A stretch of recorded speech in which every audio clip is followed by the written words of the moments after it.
I'm gonna be famous one day, Mark. Dave always runs the valves, so I wish I could show you under the valve cover, but I don't feel like I should. Not until I get the okay.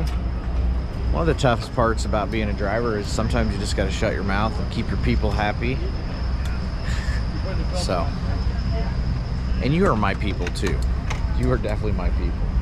I actually just started a membership on TmezTv because the algorithms on YouTube really wants me to play shorter videos, 3, 5, 10-minute videos.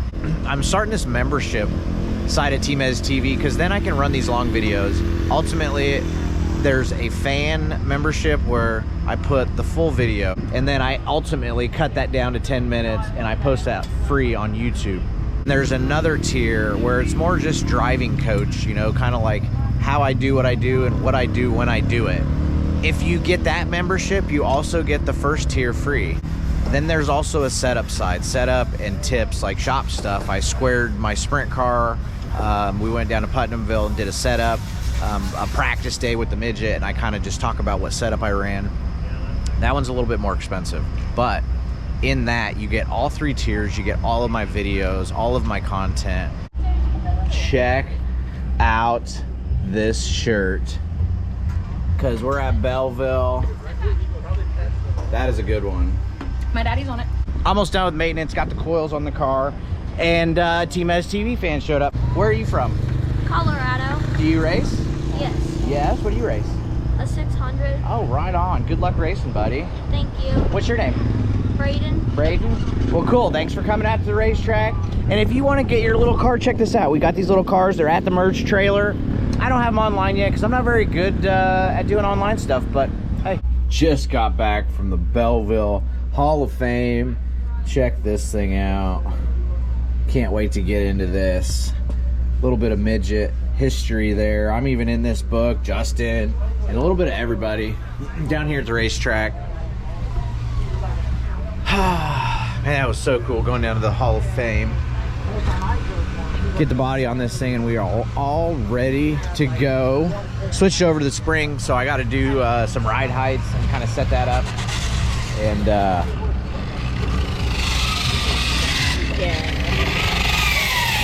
well, welcome back to the channel. We are rolling across the big track of a High Banks Belleville in Kansas.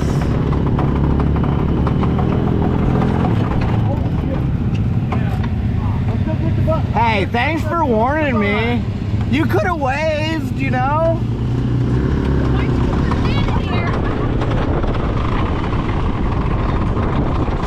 Oh yeah, we're back on the coils, so that means tape measure, Allen wrench, ride height. You do not block the coil car, set it on the ground, and figure out the ride heights. I've got a lot of work on this thing on ride heights, and it's interesting, you know, we all run the blocks and you want this certain block and you're like ate up with that certain block. Well, when you run softer bar springs, stiffer bar springs, that changes your ride heights. So I just always do ride heights on the coil car. So one thing that's unique to my car is I run this dry bar, which is a rear sway bar. You can see Chuck's messing around with it. It ultimately goes and hooks up to the bird cage. So you can see there how it hooks up. And then I can move this forward, and you guys see here. So on that blade, it basically goes softer, like 50 pounds, and all the way stiff, it's like 100 pounds, I think. I'm not exactly sure on that, but ultimately, Danny designed it for fuel load. When you run a full load of fuel, the car has a lot of side bite, and so you can run it fully stiff, and then as the fuel load goes away, you just start clicking it softer, and that gains, that way you can keep the same amount of side bite.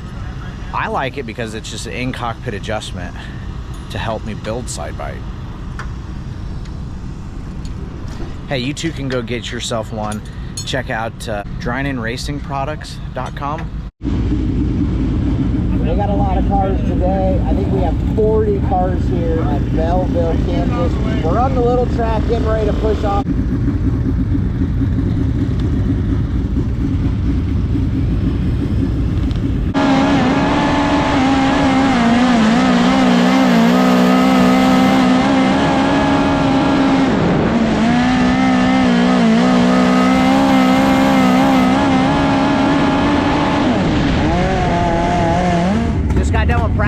and the track is a little greasy, but we're early out. I think it's gonna blow off.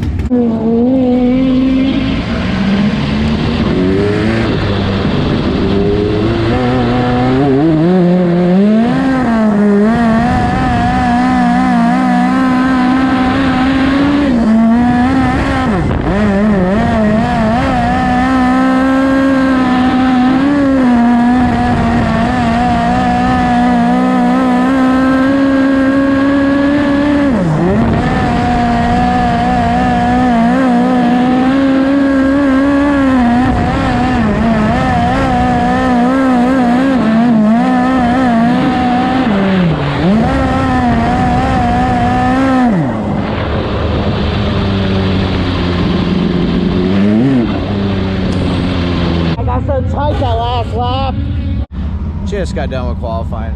Not exactly what I wanted. We ended up on the front row of our heat, so that's good because in USAC, if you win your heat, I call it the Lucky Dog Award, you start 7th, 8th, 9th, or 10th. So right now, if I make the show, I'm probably gonna be starting 20th because I qualified, I think, 20th. But if I can win the heat race, that'll start me 7th, 8th, 9th, or 10th, depending on who won the heat races and who was faster out of those 4 cars. That's all I know.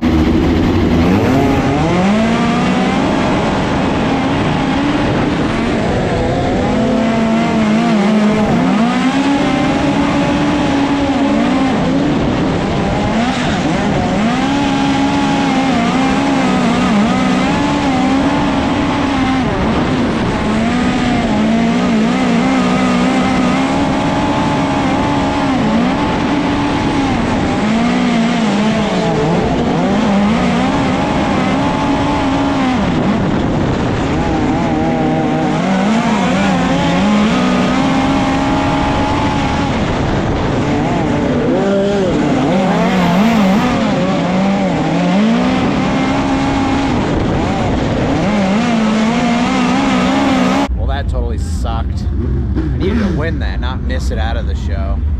So now I got to start in the back of the B. Left rear wheel, that was bad. The thing just shook really bad, and so when they shake, it's just like trying to throw the tire off the ground, and it's not getting to the ground. So I think that's what it was. But track's gone. Track's going away. We weren't that fast because I ran 5th. So changing the rear springs, get this thing down into the track.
Yeah, it wasn't that great down there though.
I'm talking about. This EA Stealth runs so good, I could just putt around the bottom. It really wants to rip the lip, but maybe that's just me. Timez, and you and I were talking the other day about this Engler Ford motor and all the trials and tribulations, all the test days, all the other races you brought it to, all the problems you guys have had. So how rewarding is it? I know you want to be in victory lane, but how rewarding is it to get this motor on the podium for RMS Racing? First off, I want everybody to recognize that I was really nice to Jade and she was nice back.